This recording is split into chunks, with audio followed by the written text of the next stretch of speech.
watching STV. Select for fun.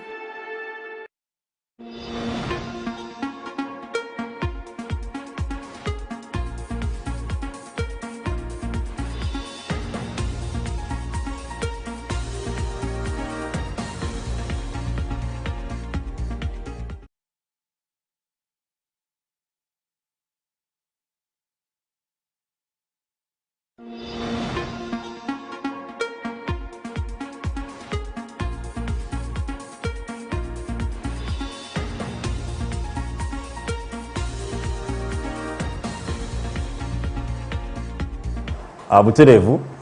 saza tukomyewo ku STV yaffe Enganzi TV ne program face to face nange Tarik Nkata Aziz mukaseera kano essaawa ziri 3 n'eddakiika 3 ezakayita ku zetulimu mu kaseera kano era nga nyongera okuba nti mbalamusa bannaffe mwenna abatali ku STV nga mugyekuumiddeko abawagizi baffe abali ku social media abali wano mu ggwanga Uganda abali emitala w'amayanja nyongera okuba nga mbeebaza kuba nti mba ku STV era nyongera okuba nga mbasaba nti mbere nga mugibeerako bijjo tugenda kuba tubatuusaako nga tubaleetera wano ebifaano mu ggwanga ne wabweru waalyo mu kaseera kano tukimanyi nti programu eno STV tubeera mu Uganda tuli mu kaseera ka byabufuzi era nga program face to face tuba n'abantu abenjawulo twogera nabo nga twongera okuba nga tutunuulira tukuba tooki byobufuzi nga bitambula mu ggwanga mu kaseera kano nina omuntu gwembaditidde mu studio zaffe gwe tuli naye era nga abavubuka kuno mwesuneko era musembere abavubuka abali mu kitundu kya Buganda region oba Central region mbere nga musembera mutege era mumulize n'amatumu gubere nga mugaggula kubanga mu studio wano ndina omukulu ajja kubanga tweyanjulira agenda ayagala kuba nti alina ekifo kyetaaga okuba nti mumuwa tunidde mu kuba nti mumuwa obuyinza abere nga bakulembera omukulu ono ayagala ekifo ky'aba MP oba member of parliament ngenda kubanga bakiikira mu parliament nga bavubuka ba Buganda tukimanyi nti parliament yaffe eya Uganda era ba MPs abenjawulo naye nga mubabeeramu mulimu na MP ababavubuka era nga buli region ebe na MP waayo Central region yereeta yelimu jenjogeddeko Buganda Western nereeta Eastern nereeta Northern nereeta Western nereeta so kati ono azze olwaleero wa Central region agenda kuba nga tubuulira yaani ali ku ticket ki era tumanye n'okumanya bani bagenda okuvuganya nabo tumanye n'ebirowoozo byalina byatedde nga bavubuka kubanga tukiga nti ggwanga Uganda tukiraba nti 78% abali mu ggwanga Uganda kati abasinga bavubuka era nga kirizo obagaana nti okutambuza eggwanga kulijja wano okutyala mu maaso olwaleero avuga tulina stake nnene nnyo ku ggwanga lineeno era nga twagala tusanyukiranya abavuga okuba nti bavayo ne bayingira ebyobufuzi twalabyeko ne president yazze John Katumba yazze naye n'abanga nti avudde ayagala kuba president wakubanga tanisa okubanga atumalamu amaanyi awo katemba batanisa okubanga ateeka naye tumiramu essuubi nga ffe abavubuka akutulaba nti kituufu kisaanidde okuba naffe tuvayo tubeere nga tukola ki tukulembera eggwanga omukulu mbadde nsaba obuuze ku bantu baffe obeyanjulire era obalage n'okubalaga gwani obaddewa wakyozze ensonga ng'ezo okusookera ddala njagala nebaze management ya STV esobozesiza okubeerako wano njogereko eri eggwanga amannya nze Kasule Moses ndi munakibiina ndi muntu mba mu kibiina kya NUP National Unity Platform ekya principal waffe Kyagulanyi Sentamu president waffe era nga nze flag bearer owa abavubuka agenda okukiikirira abavubuka mu kifo ky'obubaka bwa parliament kinankola bulungi singa ntabiko tewali buzibu ssebo nzize wano leero tuzze kwogera ku nsonga z'abavubuka basically obukulembeze bwaffe before tunabagenda kubogera ku bukulembeze bw'abavubuka abantu abavubuka ayagala okumanya Kasule Moses yani abantu baganya kimuyita mmwe nyinyi mwakyeta banno credentials Kasule Moses muvubuka munammwe Kasule Moses asomyeko tagenze nnyo wala nnyo naye asomyeko kyekirwaki nkyali muvubuka nina emyaka 24 emyaka 24 yejimu ne ja president candidate omulamba John Katumba era tumwenyumirizamu naye kuba muvubuka munaffe avuddeyo kyabbeeyi mwegyo emyaka gyange nsobodde okusoma paka nentuuka okufuuka lab technician ndi laboratory technician abantu abasinga bamumanyi nga musawo omukebezi malwaliro era nkoze malwaliro ag'enjawulo aga government aga private ne clinics ne kati era ndi final student ku Indian Institute of Health and Allied Sciences e Wandegea so yoyo Kasule naye credentially I've been a leader all throughout mbadde mukulembeze mbaddeko guild president mu institutions za mirundi ebiri gende sawa eno ku Indian Institute mbadde guild president waabwe somero fa abalitandika abaana bannonda ne baddamu ne bannonda ogwokubiri lwansonga yali regime ekozeeki etandika so mbaddeko constitutional committees eza institution eziwera siri munnabyamateeka naye ate amateeka ngezaako okukolaki ngezaako okugategeera mu bukulembeze si mu bufuzi tebolaba nkulaze nti ndi musawo naye ate obukulembeze mbukolaki mbujjumbira bwenyigiddemu nnyo nti ne malwaliro gye tukoledde era mbadde n'obukulembeze mmanyi ffe malwaliro gyokolera wabawo gwe bayita in charge yabeera atwala eddwaliro kati mu laboratory nakolerako ekasana era naliko laboratory in charge health center for esaawa eno baalifuula ddwaliro baalifuula hospital full hospital naye gifuula hospital era kisinziira ku bukulembeze obwakolaki obwaliwo nti twakolanga emirimu ne tukozesa basawo bannaffe okutuuka bwe tutuuse so sijja kwogera nnyo bingi ku nze naye nga yenze oyo ndi mukulembeza afaayo eri abantu era ava ku bavubuka omuvubuka yandiyagadde okumanya omukulu Kasule Moses obuzaale bwawa abavubuka abagenda okulonda ba mu Central region era boosaba akalulu oli mwana nzalo ya mu Central tovudde mu region era kujja kuba nti obukulembeze bw'abantu obatwala obalyaza amaanyi obuzaale bwawa era osaazi n'otuulawa njagala nkakasa abavubuka ba Central region ndi mwana muzaale wa mu region eno ndi mwana muzaale wa wano ndi Muganda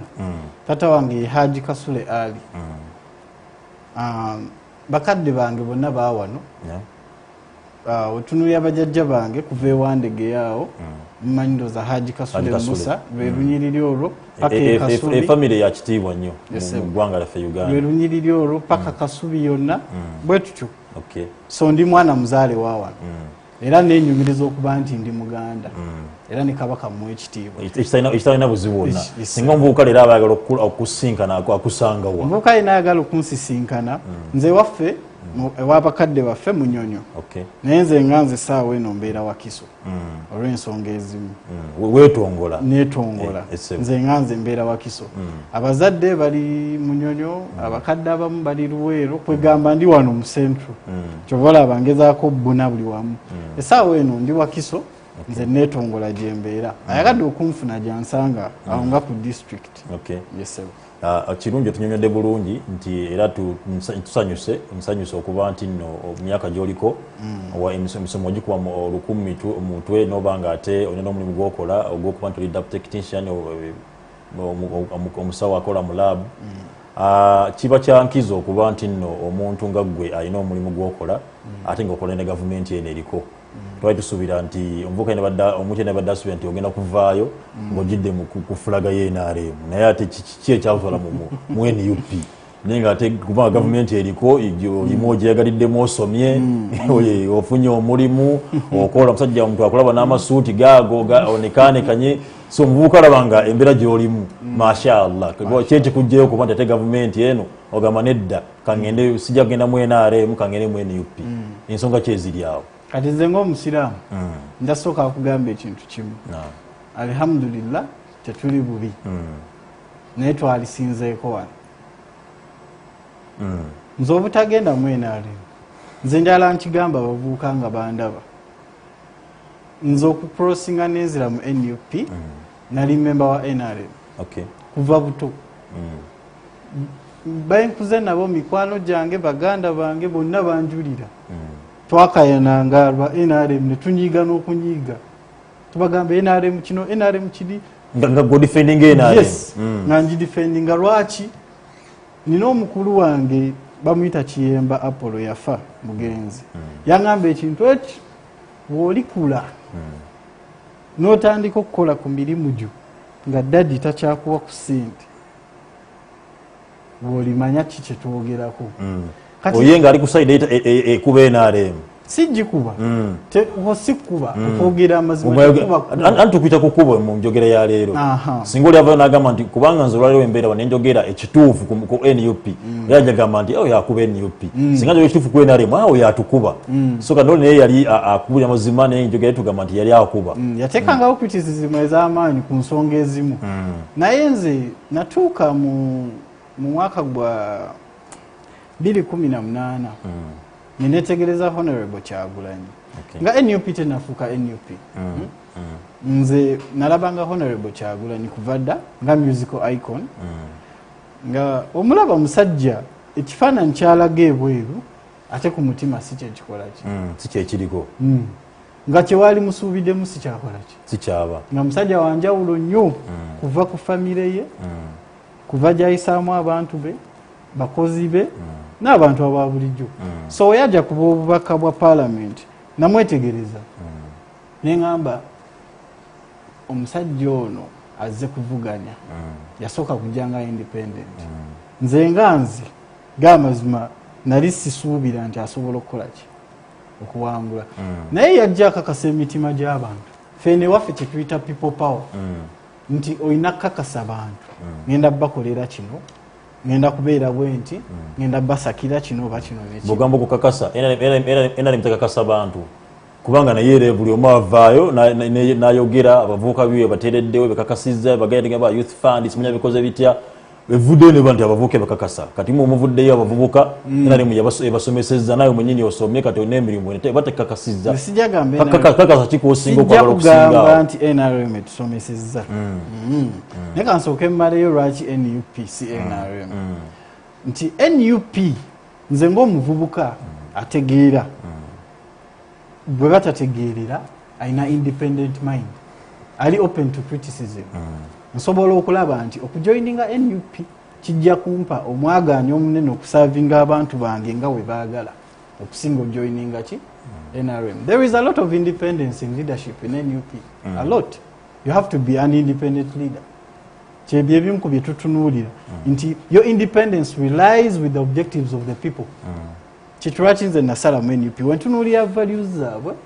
wentunuulira principles zaabwe n'olugendo lwabwe kankankubulira akantu kamu ffe ng'abavubuka tulina kye tutalina kwewala tuwulira nnyo bajjeno abantu abakulu abakuzeemu balina eŋŋombo gye batugamba nti bino twabirabalabadde temulina kye mujja kukola temulina kye mujja kukola ki naye njala mbajjukize baalinga ffe nga nabo balaba ensi ekoze eki etabaganye nti balina essuubi eriritereeza era Allah yabasaasira ne bakola ki ne bafuna ne bayingira byonna ebyatuukawo bali muddamu kati ffe tulina essuubi sisobola ku ignoring eno storm of change nenji ignoring ate nembaka gyesikkiririzaamu abantu gye batandise okuta wano NRM tukkirize tugaane kyekibiina ndowooza ekikyasinza okwagalibwa before kyebaali baaniriza abanayuganda bakyaniriza aba Buganda region gye njagala okukiikirira yayaniriza mwami Museveni n'abantu be baali bamwaga ng'era bamulabamu muki naye olw'ebintu ebimu obukulembeze bwaffe bujja bukola buti bwakusika miguwa bantu emitima gigudde so kati nze nasalawo kugenda ku NUP kubanjiraba yeey'abantu essaawa eno kyobola ffe twatandika na people power ne tugwereza na national unity platform. It all succumbs around the people. Kyonna kiggwera ku bantu. It is surrounded by people power. Nti maanyi ga muntu national unity platform, we are uniting all the people under a national cause. That national cause is just liberating Uganda from hands of vampires. That's it. So those are ekyo nkikuzeemu bulungi bwe kiba ng'ogamba nti nno ononya change era wagenda okulaba nga NUP yagenda okuba nti eteekawo embeera eyo waliwo ebibiina bingi ebyopposition tulabye ekya anti tulabye FDC ebadde bakaseera konna era bo nga bagamba balwanirira nkyukakyuka tubadde wano juzi musajja bawadde speech zaabwe Nobert Mao yavuddeyo n'alaga nti naye ayagala kuba nti agatta ekyo yogedde ku kintu ky'okugatta lwaki era waki tiwagwa mu bibiina ebimu ku ebyo n'osalawo nti akansitinge ku kino kyanjawulo ki ekiriwo NUP okubyesinga ku bino kuba tulaba ekibiina kyakajja kipya ate ng'ogamba obaddewo ng'owagira NRM so politics obaddewo ng'omugoberera lwaki ogenda ne kino ekipya nga ate waliwo bino ebaddewo ebikadde nga ate birwanira change. Kakati njala nkunnyonnyola ekintu kino ebibiina ebyo ebikadde byonna bibadde tested si bwe guli bw'oba weesimbyewo ku kifo kyonna bajja kujja bakubuuze oba oli musajja mugezi omuntu ajja kujja akubuuze what is your major priority. Omuntu yenna omugezi ayagala okukiikirira abantu be your first priority ebaaki kuwangula si ekyo wentunulira ebibiina ebyo byonna DP yali ereeseko candidate Norbert Mao FDC yali ereeseko candidate ow'amaanyi abamu ku ffe gwe twakkiririzangamu newankubadde tetwali ku sayidi ye Dr. Kiza Besigye ANT akaleeta waliwo n'ebibiina ebirala bizze bireeta kuliko candidate yali ayiseemu kuba president naye nga ate ebibiina ebyo byennyini byekyogerako anti nzija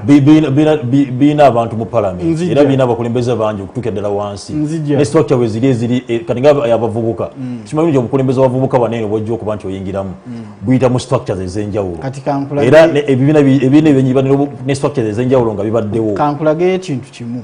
ebibiina biina structures biina ababaka ba parliament era bikiikirirwa neze ngenda kulagayo ekintu kimu nti olaba omuntu omulamba ensonga lwaki fe abamu aba NUP oluusi tuva nnyo n'ekyokuwangula ebifo byaffe ng'ababaka ba parliament ne tukulembeza ekyomukulembeze waffe Bobi Wine Sentamu Kyagulanyi awangula obwa president lwaki nti oba omuntu omulamba bwe bakugirako omutwe bino tebikola basobola okujjako amagulu emikono ebiki naye omutwe gusigala gukola ki gufunctioning so the head is the main reason kyova olaba I do at times I want to have sympathy for people who come up and say Museveni is not the problem is the people around him, the problem who is the head because omutwe gwange gungamba kyenkozesa ki engalo zange it all comes from the brain so omuntu omukulu ku kibiina yasalawo kyembadde ngezako okugamba nti ensonga the fact that they've never had a successful candidate all those parties I really couldn't rally behind them. One, I didn't even believe in their structures. Not that they are bad parties by the way but there is always a priority obaako kyowulira nti nze omutima guli wano nze natunula ku NUP nendaba waliyaani nti waliyo secretary general David Lewis Rubongoya a gentleman I admire ali very vibrant very authentic oyina bingi byomutunulako n'oyiga nti waliyaani waliwo Joel Senyoni someone who left media to join politics actually to join leadership okitegedde nti neno yali afuna naye n'agamba kankite tikati bingi byentunuulira nze so natunulanga NUP bino ebibiina ebirala byamaanyi era bibaddewo naye nze yabisingira omutima yaguwamba they communicate a message direct to my heart they want to work with everyone first of all ife tetusosola aba NRM tetusosola aba DP kizibu era national TV ng'abantu balaba omuvubuka wenna ng'oli wa NUP ng'olabye omuvubuka omulala wa NRM olina omwagaza ekibiina kyaffe webali nnyo kubanga tu spreading a message ya love message ya unity message eyo nzaba abavubuka bagiddemu kubanga tulina obuzibu tusanze nti abavubuka kyetwasobola okugerako olulyeri singa nva njogera amazima ku NUP abantu bagenda they attack me singa nva njogera amazima ku NRM they attack me so avuka bene pimbade mu inanga tubalina anga gipalabiramu nti buli avayo kuba nti aboogerako muvayo kuba nti mumu attackinga tuna instance yabaddewo juzi wana abantu babaddeyo abenare mbabadde nga bayise ebivuliro wa Kisekka novayo kuba nti babakuba amayinja ebintu ebyo ogamba ate tugamba bibatwala wange ekibiina at times okujjako media houses ezimu nga STV media houses ezimu ziri biased sijja kulimba sijja zoogera naye okusinzira ku coverage gyembandaba kubanga wetutunuulira brutality wetutunuulira ebikolwa ebyo nga kyoyogeddeko ebikolebwa bisinga kukolebwa kuba ki bapipopawo gwe naremu omukuba oti ejjinja nga wa poliisi amuli awo gwani olina maanyi kife tulina mikono bali balina mundu naki namiggo so tekisoboka oluusi kati kankule kino ekintu kimu eno regime esponsoringa nnyo abantu ekisooka ina ssente ekintu weapon emu gye basooka okukozesa okukuba abavubuka oba bannansi kutwavuwaza okitegeera mwavuwala you do not have monetary command nti kati balina ssente they can invest in anyone to pretend to be NUP sagala twogere ebigambo nga tubinako obujulizi singa basobola okweta twogere ebigambo tubinako obujulizi rigimu sponsoringa nga baani ndowooza owulire kyeŋŋambye kugambe they can kisoboka otherwise I'm not subjecting it to I'm not affirming it I'm saying they can kisoboka so sagala tunenye nnyo bavubuka nti aba NUP kino ne kino ekisooka ekintu ekitava ku secretariat eyaffe tetukiinaako ki buyinza ekintu spokesperson wa NUP Joel Senyonyi kyatavaayo n'ayogerako tetukiinaako buyinza wala press conference zonna ezibeere Kamwokya ku secretariat Joel asooka kuvumirira asooka n'agamba NUP we are not hooligans we are non-violent tetuli violent rather wotunuulira it's just the security organs who are violent against us okitegeera nti ffe tetuli violent ate weapon if a word weapon ekukuba n'owulira obulumi okubya omuggo nze nja kugamba kigambo nja kugamba musajja gw'oli mubi onkoze bubi ate kikulume kati ate nze gw'okubya omuggo so bano abaana the fact that we must exercise freedom of speech omuntu wavaayo mwe mukiyita kukuba omuntu wavaayo n'awaayiriza ekibiina ekyaffe obviously amagye gajja bbaawo agamuddamu naye we don't encourage the way some do it nti ffe tetuvuma newankubadde mukitwala nti tuvuma nze njagala mpe platform oŋŋambe social media olwaleero abaana novaako kyopostinza about naddala principal wammwe oyinza okulaba ebiddirira bingi nnyo anti principal teyeetaaga kuyisibwamu maaso nate bemukoze bingi tula posti nyingi nga zikolebwa ku NRM naye tuba bavayo kuba nti bawogera pozi tolaba kyenkugambye nti oba wetegereza bulungi politics wa Uganda NUP ekubwa nnyo principal bamukoze ebintu bingi beswana kuyisa wano mba muyisizaamu amaaso omuntu wa kitiibwa era tumubaliwenga nnyo naye kyenjagadde okugamba nti NUP ekigi representinga be bantu abali ku secretariat n'abantu abaliwa emabega mufunze tuleme kutwala bintu omuntu atali ku secretariat byabayogedde wekibanga it's against what we believe in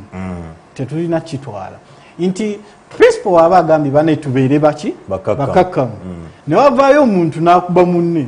ayo si nkola yaki si nkola yaffe tutunire muntu nga individual so si NUP nga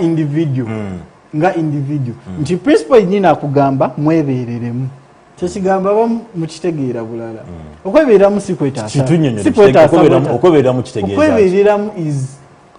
okwebereramu in all means nti empisa banazo police gyewale bwe bagamba kino kikole principal waffe atulaza example y'amaanyi ebigambo bino byongamba essaawa zino wano eno principal mwatwala akade n'ayogera nammwe n'abagamba nti nga bwongambe nti empisa banazo police gyewale teri muntu asinga tubuulira ku secretariat nga principal teri muntu asinga buteeraga mu Uganda muno nga Bobi Wine naye ate bwe mudde ebweru nga ffe tuba kifaananyi kirala tuba ekifaananyi kirala njagala mpeyo flag bearer omu nga muvumi nga mukubi nga munyoomi kizibu generation eyaffe tetulina maanyi ffe tetutwagenda mu nsiko we are not violent naye generation eyaffe tukozesa ki nti police bw'ojja n'oŋŋamba you're not supposed to access that area naye nga mumateeka nina ojja accessinga nja kukuwuliriza bw'oyogera nsonga twakilabyeko bulungi kubanga jjo principal wamwe yabadde ekitigumu ne mugamba no era n'alaba nti yavuddewo n'awuliriza lwaki abagobezi bo tebagoberera nkola eyo abawagizi bammwe bo waki tebagoberera nkola eyo that should communicate a message okitegedde nti abantu ba bulijjo of course Uganda ekolebwa abantu ba bulijjo si zino party no bantu ba bulijjo but if they become defiant towards whatever directives they receive. Era awo nyini mbajala okuleeta nti olwaliro lwaki tulabanga abavubuka abali mu myaka gyammwe bavuddeyo nnyo okuba nti balina amaanyi mangi tebagobera biragiro nga wokyogedde bali defiant lwaki bayanirira nnyo enkyukakyuka naye nze ndaba bw'ogamba nti balina amaanyi mangi oba olimbye bavuddeyo n'amaanyi njagala ogambe bakozesebwako nnyo n'amaanyi mangi abavubuka nabo bavuddeyo kubanga omuvubuka olera okuvaayo tetulina maanyi nalaba instance yabaddewo nga principal wamwe yabadde ava yotuuse Masaka yabadde ava Embarara abavubuka bakutte amagye bakuba poliisi okuvaayo n'amaanyi omulala abavubuka ng'alumba owa security ng'akutte naye nga naye ajja okuvaayo n'amaanyi waki lwekiri ama ki ekibasindika the truth is abaana bakooye bingi bye bakooye bingi tebalina bwogerero ekisooka when you're peaceful wano tulina mu mateeka waliwo kye bayita peaceful demonstration just showing the government I'm not in line with this nowanika buwanisi posta kikubisa omuggo wano kitegedde newovaayo bubi n'oyogera nti nzize ku TV njogedde kino ne kino nga bagamba akakaana kekaani lwaki ayogera bino lwaki awanda omuliro because they think they are supreme and si yaki yaabwe naye no Allah talimba musajja omu yangamba nti in Uganda there is freedom of speech before you speak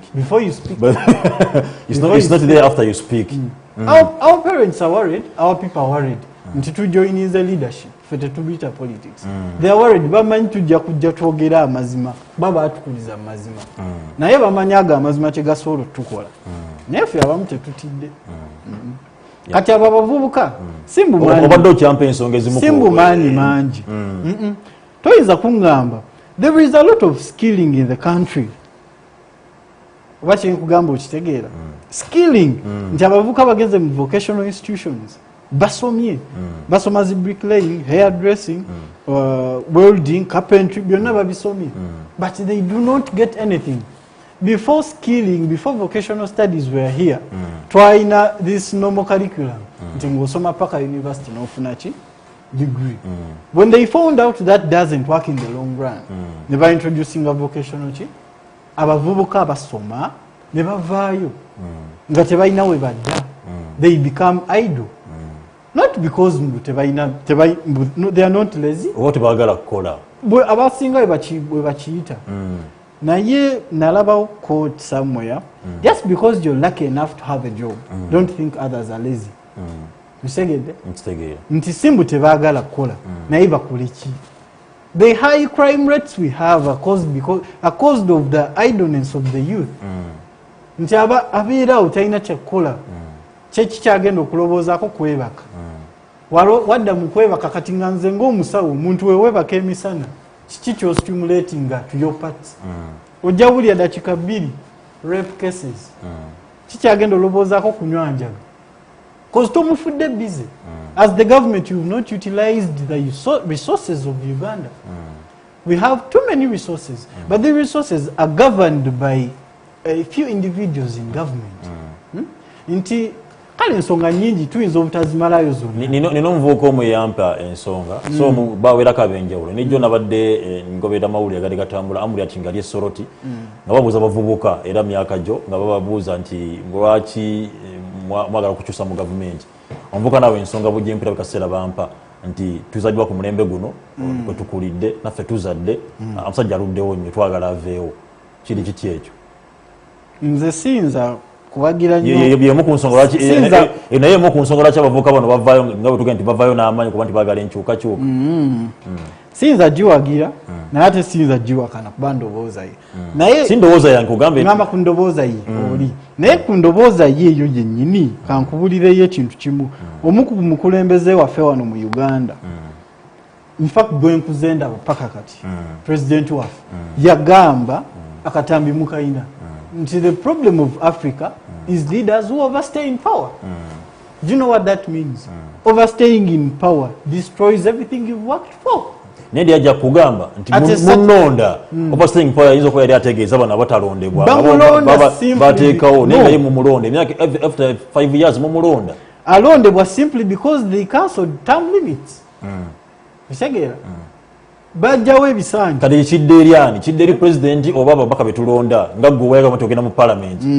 ekyo kidde eryani ekyo kidda eri ababaka naye nga bwe nagambye ababaka mikono n'omuco gukola ki gukola bw'oba okiraba nti ebisanja birina obbaawo toyinza kunnimba mbu ababaka be bagamba mukati tugira ebisanja nandi tulabera biri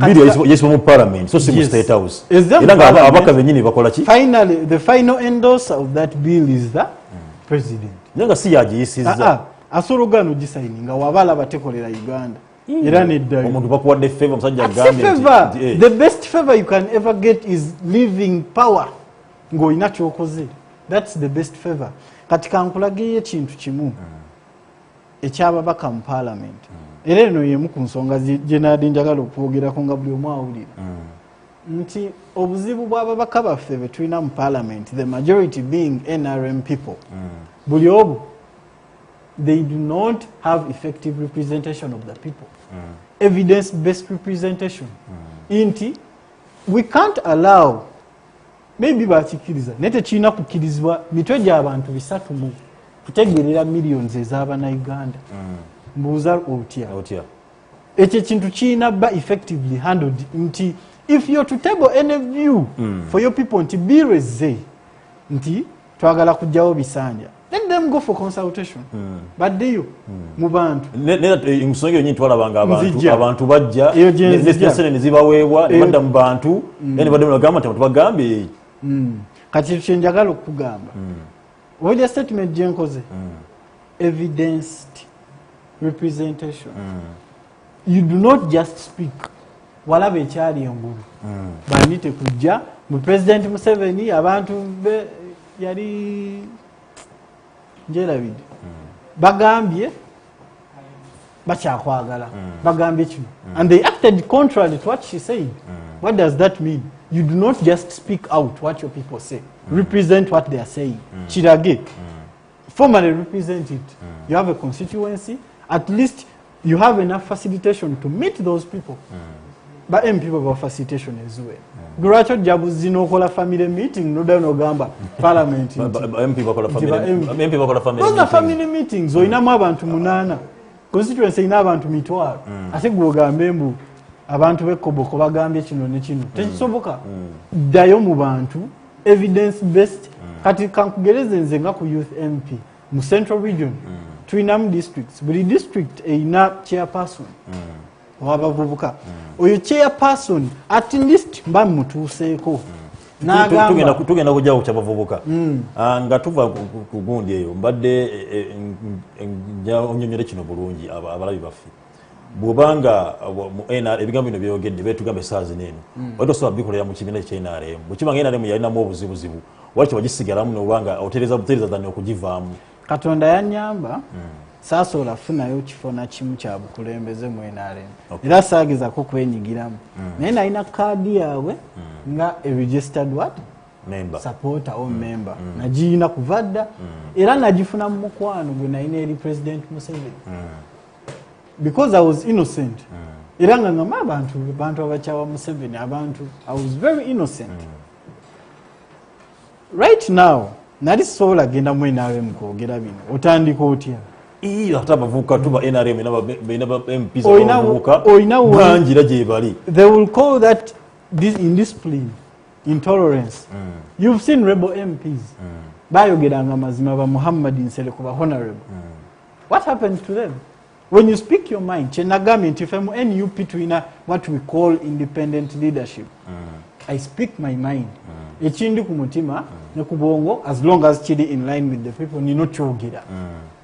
nze kabe principal waffe mu NUP akugamba we mundabako ekisobye mukole eki mwogere toli Katonda you are not God this is not your country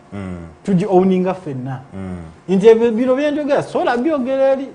basajja ba discipline nga bako bino laba swi musajja abadde ku kino takyali obadde kino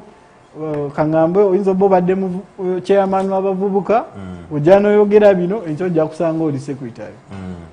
eyo kyentyayo ate nga nze major aim I aim being at the top because I want to serve my people to the top Okay, tuyanza omusajja tumwidde ebigambo bye omusajja Kasule Moses alina obwongo n'ebigambo bingi by'atuletedde era nga atulaze abavubuka butya abavubuka gwe nali ku TV beera ng'owuliza bulungi kubanga atulaze n'aba NRM kino kibe kuyiga gye muli nti abavubuka bangi muluzinze brains nga zinene ziba nga zidduka olw'obuntu obutonotono n'okubanga mukola ki so kaseera okuba nti muvayo abavubuka mubafeeko be mulina kubanga kiriza obagaana ye generation eddakira bano okubatwala obukulembeze tugenda kutumulamu katono nnyo ne bwe tukomawo agenda kuba atudda ku kifo kyagala kinyo kyabempya tunyonyera biki agenda okubanga akolera abavubuka n'omuvubuka tovaawo sigalawo tukomawo.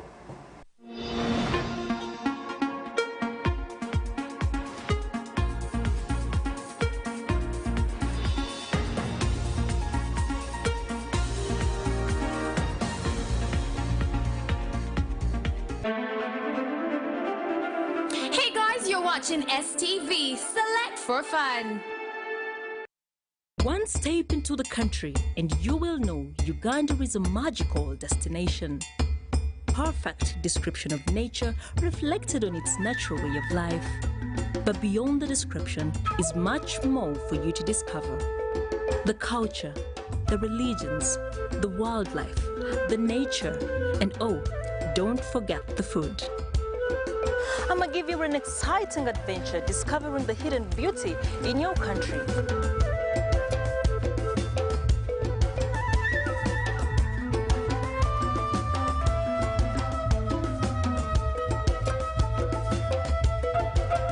Travel on Tarik with me, Genesis, as I give you an essential guide to whatever or wherever it is that you want to visit. Catch me every Friday at 9:30 only on STV.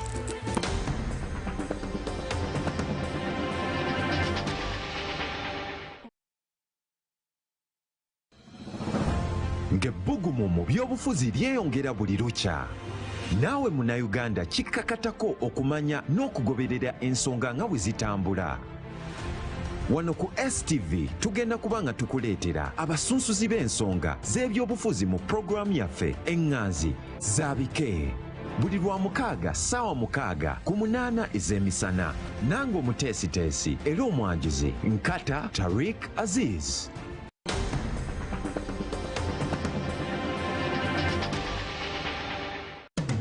Wait for the Age at 9 p.m. prime time every Sunday.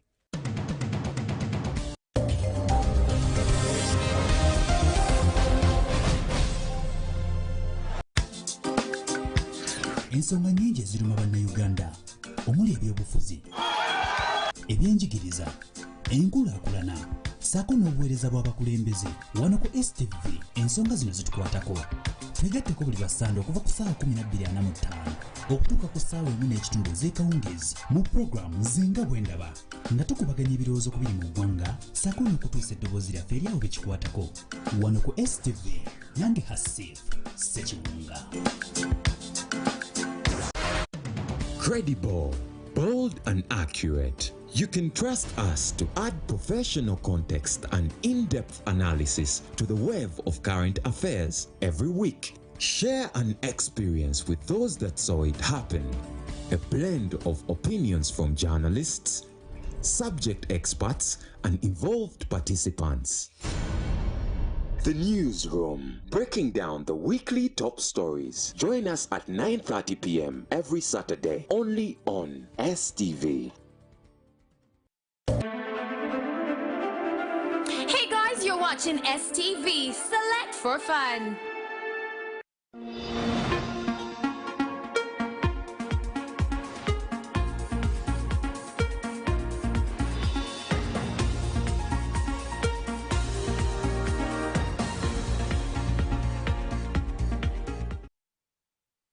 Kumiddeko okuba nti kyatugera ku face to face nange Tarik Nkata Aziz nga tukyalina omukulu wano Kasule Moses ayagala obwa MP wavubuka mu Central Region. Central Region eno yeni mudisi ezitwala Buganda nga walaba kati gwali Mukono, Wakiso, Kampala, Bukomansimbi, Butambala, Mpigi, Jantonde, ezo na districts ziri mu Buganda Region. Sembabule, Masaka, region ya Masaka omenamenna, Kalungu. Omukulu ono ayagala kubanga bakiikira ku bukebeza bavubuka. Omukulu agenda kubanga avuga twasitegeddeko nti flag bearer wa NRM ye omukyala Kiraba Agnes Nantongo yagenda okubanga avuganya n'omukulu Kasule Moses era bwana Kasule Moses tubadde nga twogera ku nsonga za byobufuzi NUP na biki otubuyanga wava mu NRM nga tukompeyalinga so njatugende buterevu kati ku nsonga y'ekifo kyennyini ekyoba MP bwayagala okubanga abavubuka bayagala okubanga okulembera obuvubuka buno obukulembeze abavubuka tukimanyi nti electoral college waliwo akakundi akalonda si bonna nti balonda si adult suffrage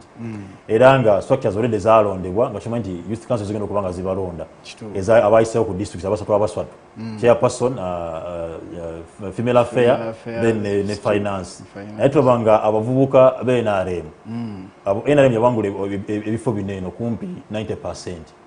So kubanga ozenga oli wa NUP ate nga bano balinawo wabe kandidate wabulede wa Kiraba Agnes Nantongo ogenda kukikola oti ekyo obuwagizi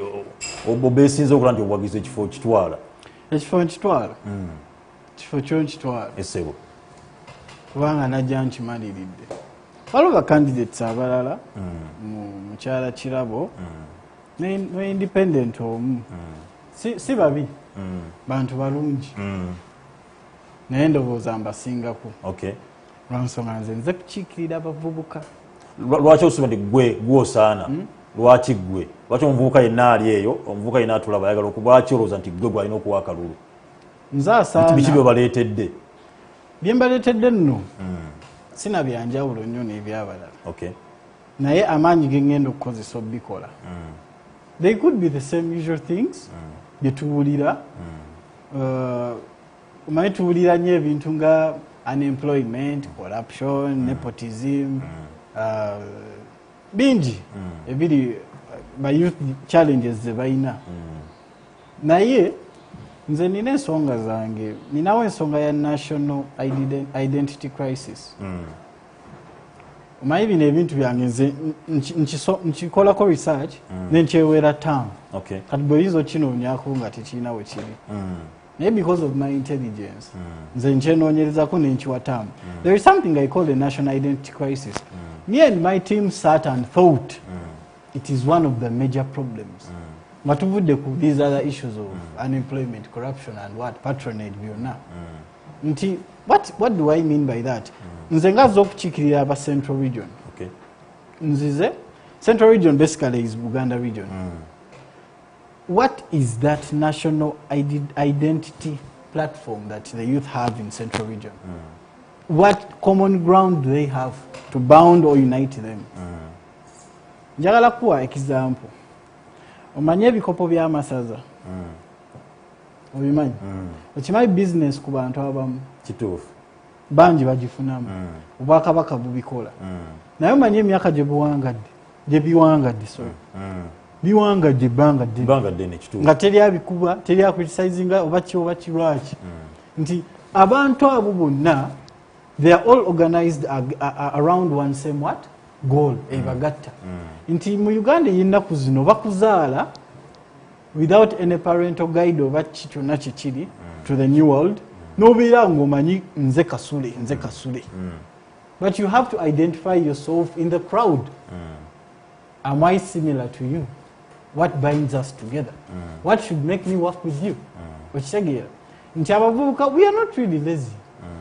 we are not really out of ideas however we need that common goal we've seen a number of policies come national youth policy national youth employment policies youth livelihood zize government is funding ezikoledde biki byonna bibaddemu but who are the beneficiaries they are not the immediate youth no you find out the RDCs of districts they're the immediate beneficiaries kuba sente ziyita mu bo how is a youthful program how should it be handled by an RDC 40 plus or 30 plus who's not a youth the youth should inclusively be involved in their programs they have to be the stakeholders here but because we do not have that common goal that will unite us it can't be one goal it may depend oyinza ogenda e Masaka nga kye basinga okukola abavubuka ne bagamba abannamasaka bo bategeera ebyemmotoka that's something binding them not every youth in Masaka of course will rally around them but at least the majority who stayed in the village bajja beera around that we do not have to ignore the fact that abavubuka tebalina mirimu naye simbu tebasomi basomi simbu tebalina maanyi bagayina but they do not have platforms so ekyogenda kikolera ki ekyo of course I have to kati nze nga member of parliament one of my duties is legislatively kubaga mateeka naki naye waliwo n'okusaka then waliwo n'okutegeerera representation nti bakugambye genda okutegeerera tulina okutegeerera abavubuka mu parliament ebintu by'abavubuka bive mu batali baki bavubuka organizing nti national youth councils weziri we have to organize ourselves around certain things nti mu people power kyetuyina NUP kyetuyina inclusive leadership nti ebintu nze ng'omubaka wa parliament nina districts nga 27 sigenda bikola nzekka what is inclusiveness here nti every district has a chairperson which chairperson has a committee involve those people actively rather than bo balinde mbo katulinde funds ez'abavubuka ezigenda okujja ku district no involve them actively young as you are old as you could be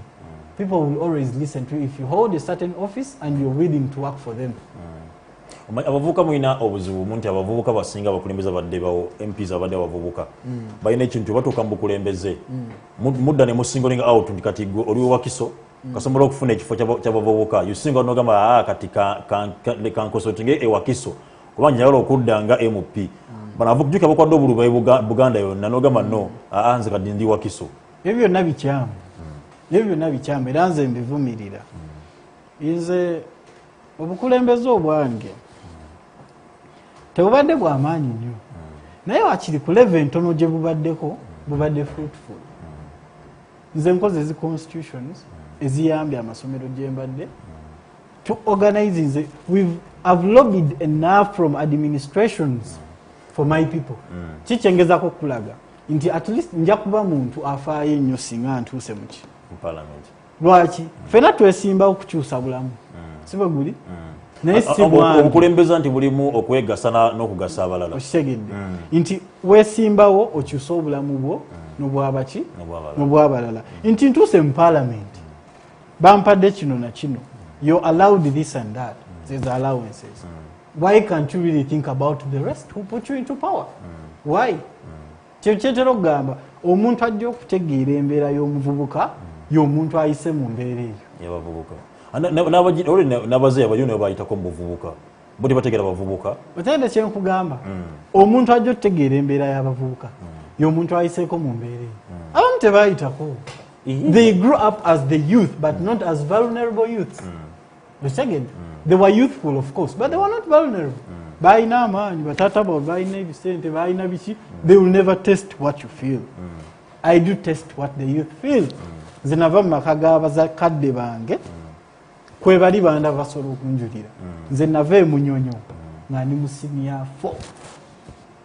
kakati omuvubuka ayongere kusuubiramu biki kuba oyogedde ku kyokuba nti ogenda bagafuna ekibagatta mwena ayongere kusuubiramu biki nga omuvubuka wabwe abavubuka balina ebizibu bingi avuga tebalina mirimu kati olwaleero waliwo ensonga y'okuba nti gavumenti yazzeemu neggulawo neliftinga ban okuba nti abaana balina okuba company zitwala abaana abawala ebweru n'abalala nnyo ensonga eyo gwe nga MP abaana batuuke ne babonaabona abaana abawala bikinga otula nga bakaaba ebyo biri ku muvubuka ekisooka alignment ya ministry z'awano sijja kugamba nfu naye tegasa bannansi ate tegasa bannauganda I don't know why we have ministers. I really don't know. Baliwo kuddukanya gwa kutambuza gwanga. Kikyodukanya nga Minister of Labour etunula. Ministry sorry. Ministry ya Foreign Affairs, Internal Affairs weri. Waliwo wa Foreign Affairs ayina okukola. We have high commissioners bonna webali. Bano abaana baffe we take labor outside, we export. Yeah. But we export to exploit. Our own are being exploited. They are being treated badly. They are tormented wherever they are. We've witnessed that. We can't get hold of the videos we see every day. But who comes out and criticizes? Is Uganda an inferior country? It's not. It's not. We have a budget of our own and we stand it. Why can't our consulars, why can't our high commissioners come out, represent? The High Commissioner, Ambassador wa Uganda to Saudi Arabia. simulabangako ku TV wali omulabyeko tumulaba ku mikolo na tosobola mulaba but those are issues that are supposed to be addressed omwana afunye ekizibu gyakolera tasobola kuvaayo lwaki passport bakola ki bagiina but they are being exploited tawumula akola these hours and these hours tawumula but we have ministries, we have ministers because their sons and daughters are not dwelling in the same life they will never be concerned you get omwana kyobola nze omuntu agenze n'akuba ku kyeyo n'akomawo wano aso aŋŋamba bingi oyo aŋŋamba bingi okusinga omuntu akuze bantute ku Green Hill nkoze what I'm not biased people think bw'oyogera bwotyo bw'oba biased about the rich abamu ku ffe tetwakula bubi ekyo nange nsolo kigamba but we have tested okitegeera embeera ya wansi tugitestings ogirabyeko noga bulamu bunyiga naye not because it's your choice no because of government policies. Tetulina policies. How can employment not have a policy? Eyabavubuka one. I think that they make the biggest percentage of the population. We are the big deal. We can't deny that fact. We are the big deal. We are the energy of the country.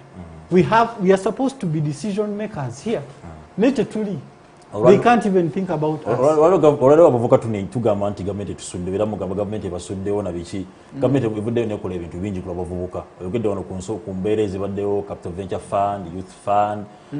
era baleese emyoga gavumenti ezze n'ebintu bingi bivaayo okuba nti abavubuka ddala ebateeka ku mwanjo n'okuba nti ekola kitobana ne pulezidenti atanze okuba nga asika abavubuka abateeka minisitule ez'enjawulo abateeka minisitule ez'enjawulo kuba nti abawo emirimu egy'enjawulo naye musigala muga temufiiriddwako lwaki oza ebintu bino tebikola ebintu ebyo byonna bye bataddewo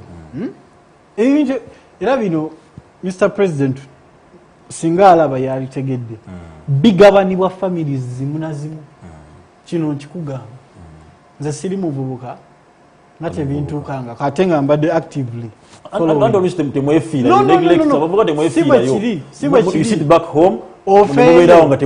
you can go to an office for a full week when you're ignored. Your leadership system je tulina wano osobola obulira nti abasawo be mu Kampala babawadde around 700M bakole kino ne kino ne kino sente baziwaddaani si youth leader no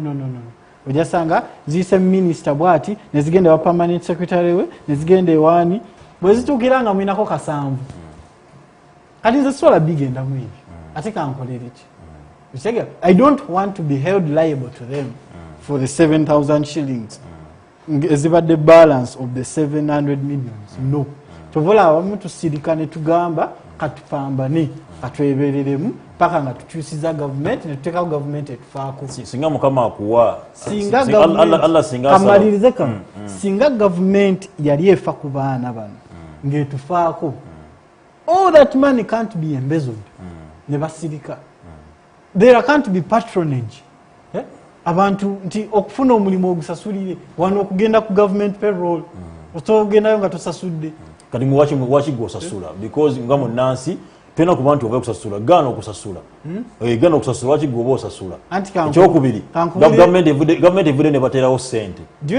nogamba nti mufuna kasanvu biri mwali muvuddeyo noga nti sente zino tuzizize tera tunafuna obukadde bubiri batuwadde kasanvu waki temuzizira kankubira ekintu kimu lwaki ombuuza lwaki osasula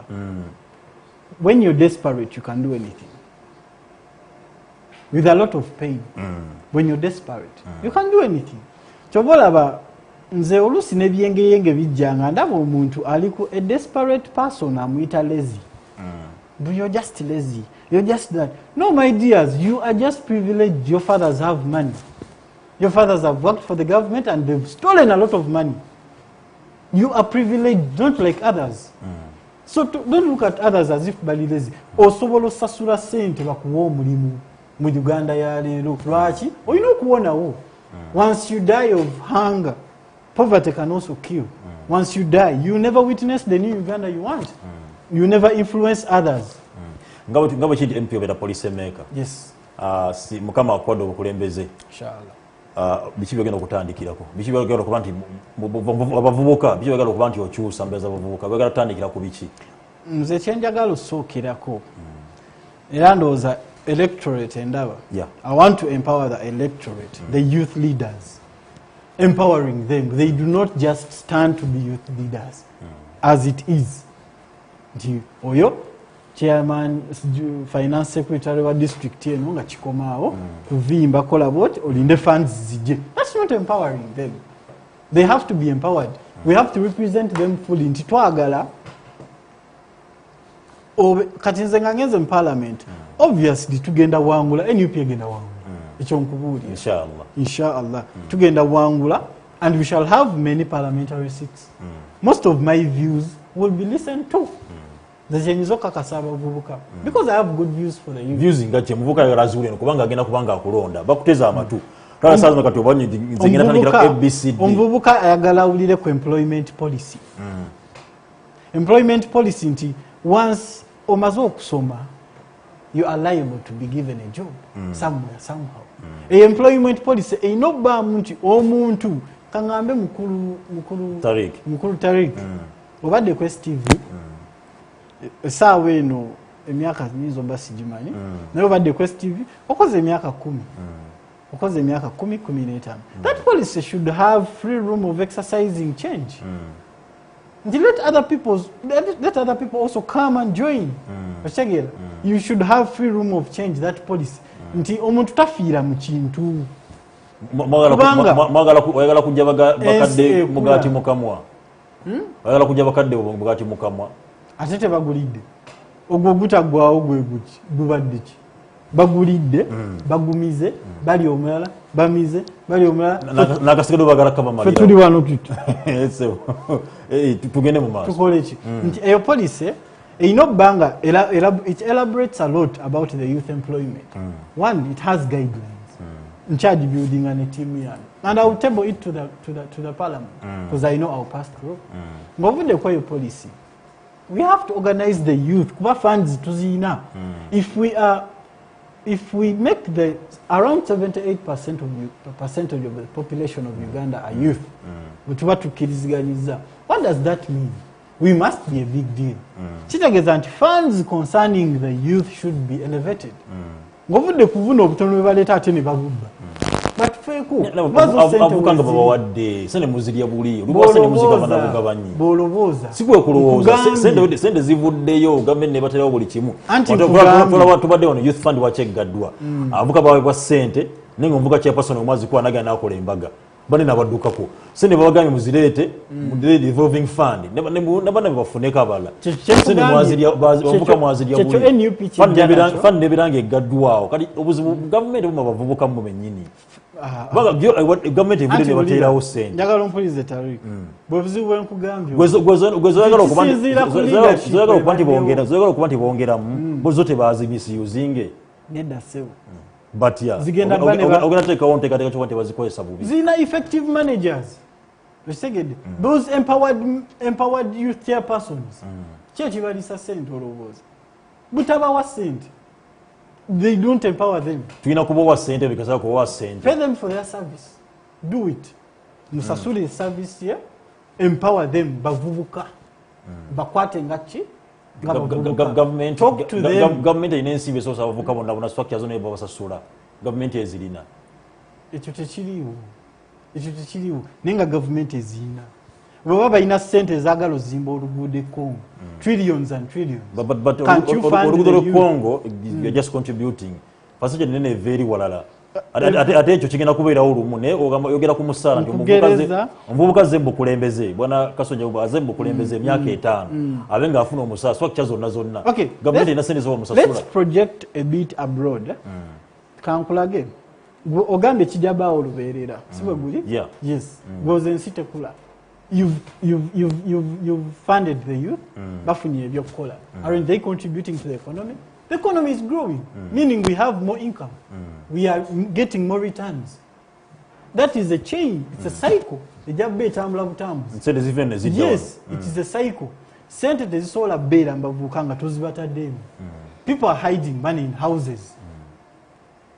How is money moving? Bantuka bwavu omuntu omusanga kukubo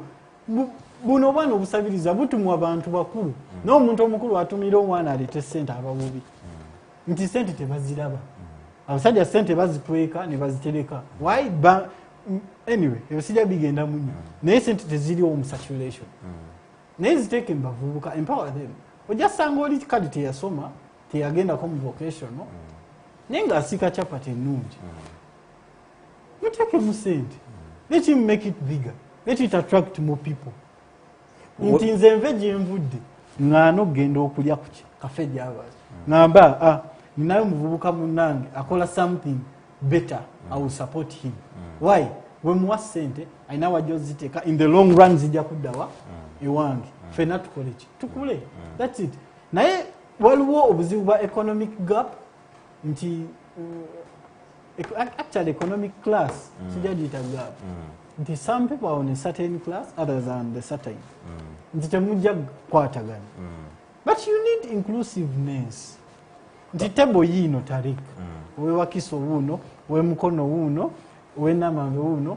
owe Kampala wuuno you people your views nemuba temukwatagana mutya if it's something about developing yourselves and your people mujja kukwatagana by all means era muba n'amateeka nti alya ssente akolebwa atya gwe mpayo gwe basibya alidde ssente gavumenti tugirabye ngenda kuddamu kutasikingi gavumenti tugirabye ng'evuddeyo kuba nti abavubuka babeererawo naye bwe temwebeereddemu nga woogambye principal bakubiriza okuba nti mwebeereramu etaddeyo emikutu mingi emiwaatwa mingi gyokuba nti abavubuka bayambako okuba nti wazigwa minyo byogeddeko capital venture fund biki byonna byonna naye tumaliriza ng'abantu bano essente mwe mwenyini muzoonoonye muzikozesezza bubi ensonga eyo gwe nga member of parliament blame eri ku bavubuka eri ku gavumenti anti olaba oluusi we twetoloola nnyo ku blames tetujja kufuna solution ani ow'okunenya wenna anenya gavumenti wenna anenya omuvubuka ekyo kyaggwa but what's the solution effective management of funds that effective management of funds ejja with effective leadership I'm coming with that effective leadership inclusive leadership period nti buli mukulembeze ayina etteeka erimufuga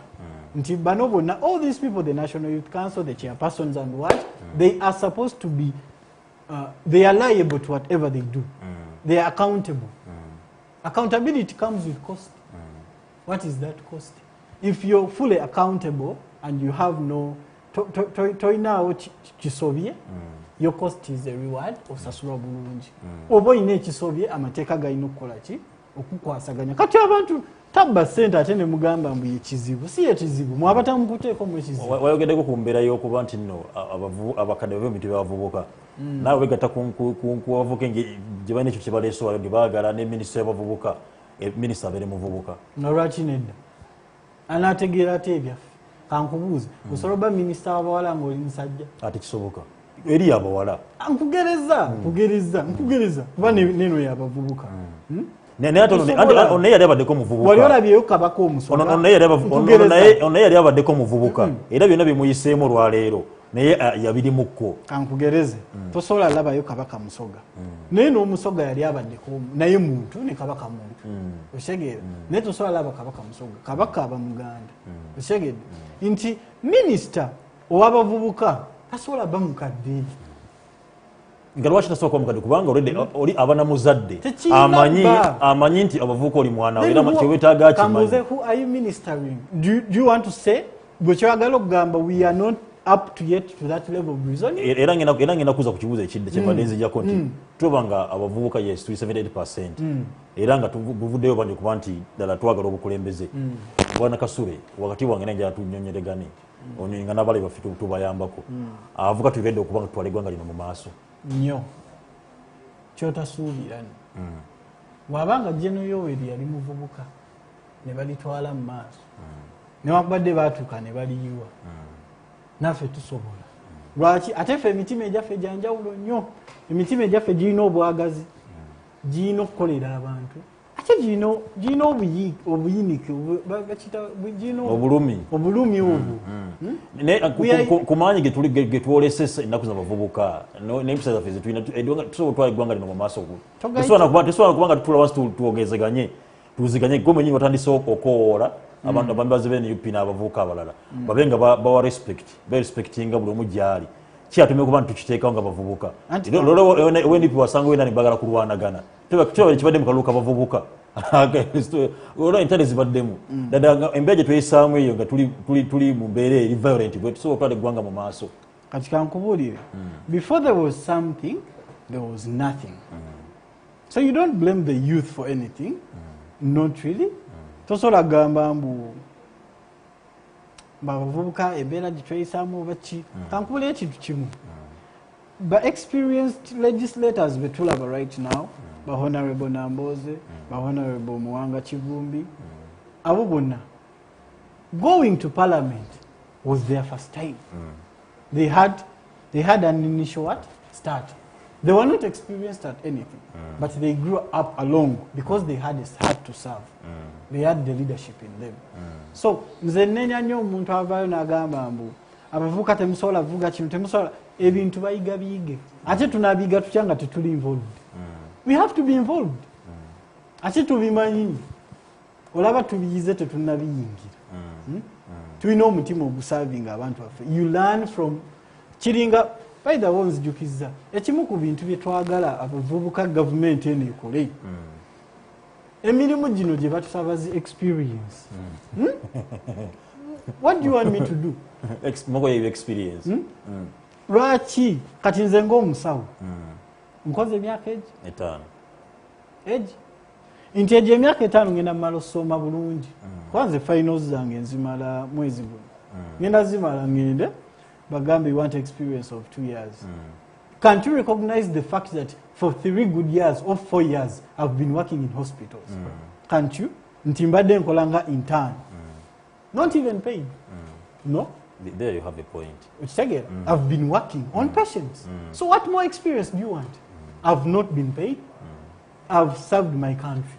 nzijanjabya abantu voluntarily ate ngolinga bakuyisanga mukozi bakuwazi assignment bakola staff ne bawumula n'okola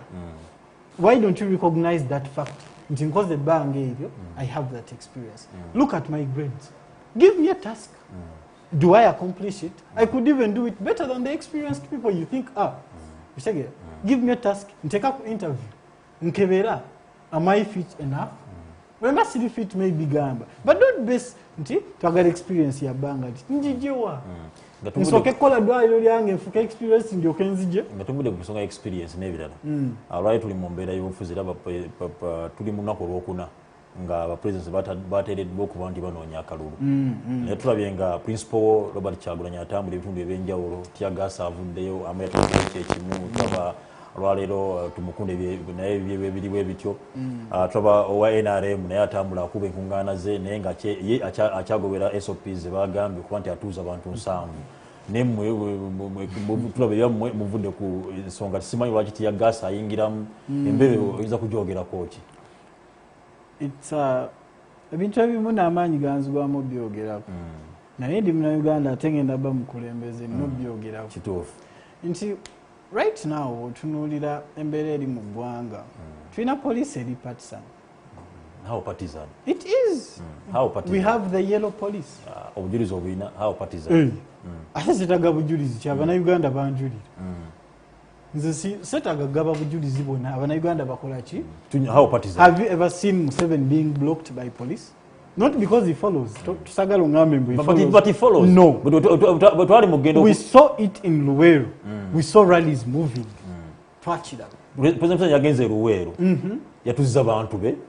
nayogera nabo ngatannakuba kulale abebe kulte wabalabye kuzirwale sibena tewa president Museveni nkugereza anti kati gwe nawe tolaba kya Bobi golaba kya abantu bamukunganye ko sibwe guli yes bebe kuli abadde n'abantu be nga bangi balina ku miziki bakuba those were rallies public rallies okitegeera naye njagala nkulage nti right now Museveni is a candidate a presidential candidate right now it should be someone else holding that power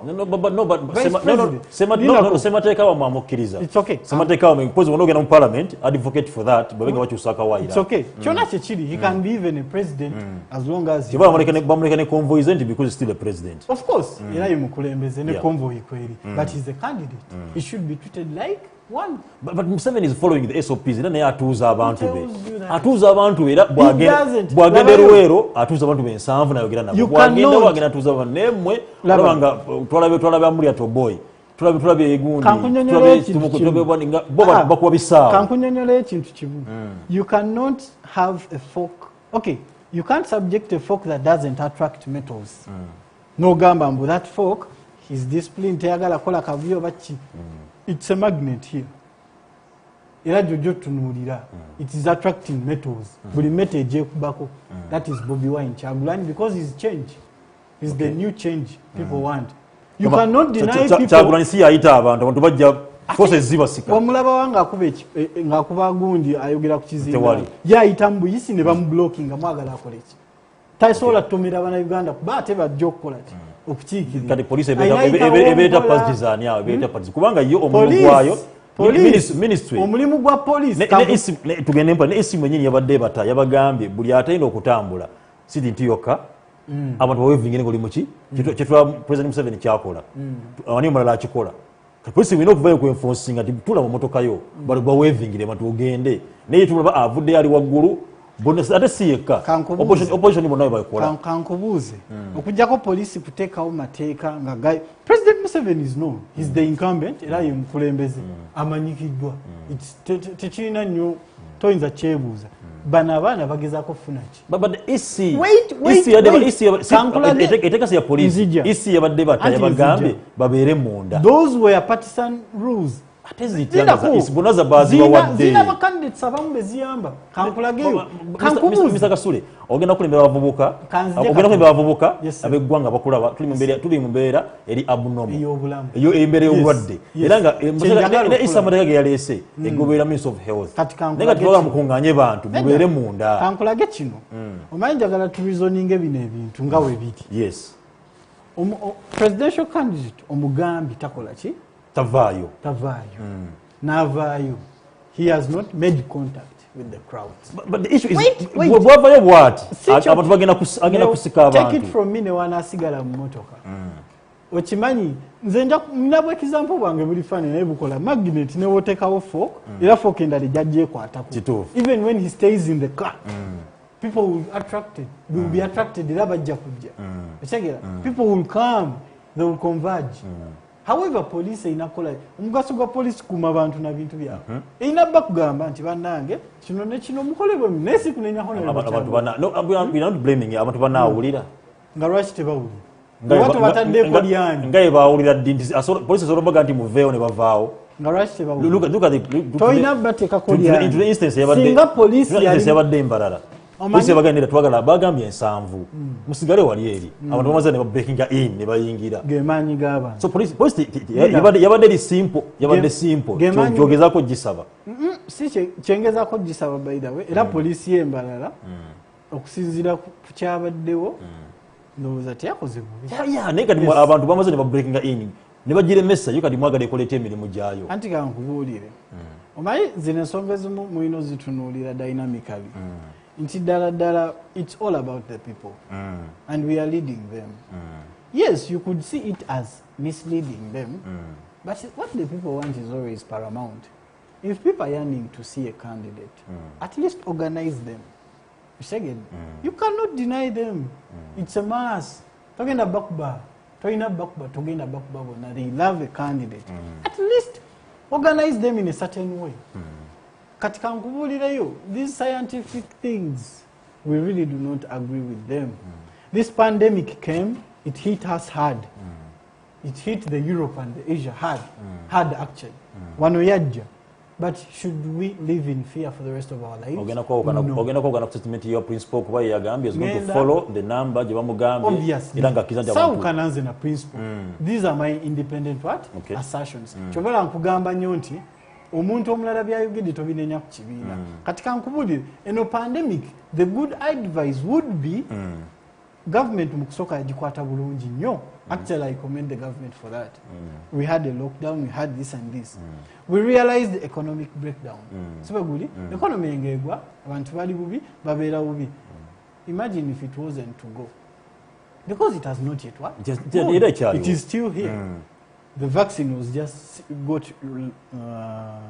2 days back. Bakafuna vaccine 90% what? Accurate kola. Na ye, in a pandemic, let me tell you my brothers, abanda baba na Uganda. COVID-19 was a disease that we were supposed to learn how to live with. Because we cannot live the rest of our lives in fear of COVID. No. It is a disease we were supposed to adapt. Omanyenti sina kola kino obutamufuna. Ngatuumba kubanga producer ndi byakadde katutwala. Waliwo ebintu bibiri njagala oyactingeko. Osooka President Museveni yabadde ejjo ayogerako n'abantu be nga amaze okukola raleje yabadde gundi okuyita mu bantu. Era ya speech y'anagamba nti asekerera nnyo bane bafuzi abakuŋŋaanya abantu bakubalaale. Y'anaalaga nti nno balabe ba Uganda nnamba emu. Ekyokubiri isi yavudde n'eraga nti egenda kuteekawo singa munaalema okugobera kandi sibana lemo kuba nti bagobera abantu tabakuŋŋaanya balina kuba nga bastoping okuba nti batambula mu bantu ebintu ebyo biri obyogerako ki ekisooka ku President Museveni kyagambye nti balabe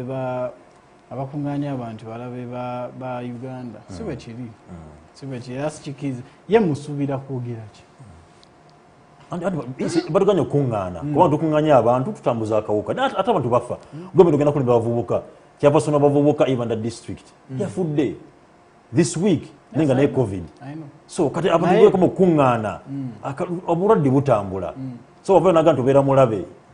nakyo nokibwamu amazzi atokibwamu mazzi ate lwakyampi abayita abalabe be baba tubadde ku nsonga emu nkugambye nti wano entegeeragana yesinga okukola Honorable Kyagulanyi alina otambula eggwanga. Nesi Kyagulanyi yekka. N'abalala bonna bakuŋŋaanya. Ondaga abalala naye zo wangaani era gwe mpisaawo kuba bandaba mpisaawo wange. Osikoza wuwo. Obviously. Nti Honorable Kyagulanyi waba atambudde. Abantu ne bajja ensonga eri egi message to spreading mu bantu mwebeereremu. Nzize kweno show kankulage. Where is my mask? I've come to this show with this mask. Yeah. The fact that we have social distance, so we are safe. But we follow these things. I want to leave us out. Sanitizer and I'm going to use the same moving out. Yes. So we do not really tetuwagira kintu ky'abantu kwegatta. Neze kankulage ekintu kimu. City center yo giraba. Webagigulawo giraba. No, njaga tube realistic. Muraki mutunulira. Tontwala mu kikubo n'owino kubanga examples buli omuzaawo.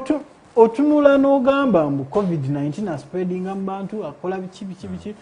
But look at what is happening in the city. How many cases have been got from that city? Let's be honest. Gwezowulidde nti COVID-19 suspect wuno every destination gye bamujja kawa bali kesi yao na biki ne COVID cases nyene mwezi limu kati how come jagala tukirize mu kampu ennya zemmanyi NRM DPFDC no kampu mekaje owuliddemu evuddemu abalina kitebe ky'NRM kyavaawo nekirangi juzi ono mu kamyufu bagamba nti bo waliwo abantu bangi bannaye natufunye n'obulwadde ne bakoshoninga bamme bazibaabo nedanze kyenkubuuza mwezo kampu zonna eriwa gyolabye ebadde mu limelight ey'abantu abafunye COVID. No, njagala ogeze mazima. No, NRM yavayo n'ekyogera. Mwezi okubanga si NRM bokka bavuno, wadde mwezi okubanga n'abalala bafuna ne babusirikira. But yeah. Banja abantu abalina COVID ne basirikira ebbali. Era tuba n'abantu katwali bamanyi n'okwejjanjaba. Katika wotuukira omusirikira kitegeeza osolo wangaala n'omira n'owona oba n'ojjanjabibwa oba ogambye omuntu amusirikira. Naye COVID gwe nali mmanyi yali so brutal. Otuuka n'olaajana bannaaye. Naye oba omusirikira kitegeeza kisobokera ddala okuyiiya engeri gye tuwangala n'oyo COVID. Kati eyo kanzire ku nsonga yange katono nnyo. Kampu ya NRM ebadde n'abalwadde ba COVID. Ate be pretending that they follow SOPs. We saw the primaries. What happened? Did the leader condemn? I didn't see any statement. Primaries, there was no social distancing, no masks, no what? Kavuyo n'engumi ne ziyita kati gwe wokubira mu n'engumi oba omuwaaki omuwadde pain omuwadde ne COVID. Ebirungi biggwa byokya naye nga n'omukulu Kasule tumwebaza okuba nti nno era abaddewo n'atuwa ki kyekyasuubira okuba ntayita abavubuka ba Central Region era nga abavubuka mulabye omusajja obwongo bw'alina era ffe nze nnyongera okuba nti mwebaza n'okuba nti asobola okuba nti ensonga azoogera n'azirambula olina okuba nga zituuka kisigadde gwe eri omuvubuka yenna amulabye era n'amuwuliriza okuba nti nno osalawo bwobanga oli mulonzi kubanga abalonzi mwemanyi era mwina okubanga akaseera kemwina okuna mukamanyi naye nga batusukka wano eno mbebaza mina batutugobera face to face program ya feno na Nkata Tarik azitova ku STV nyongera kubanga ntumira bananga abadde mu control room producer Husna Fet ne Adams Mayambala Jeff ali mu control room nabadde ku camera abadde ku camera nyongera kubanga mina mbebaza era nga mbasate muvao musigali nga mukyali naffe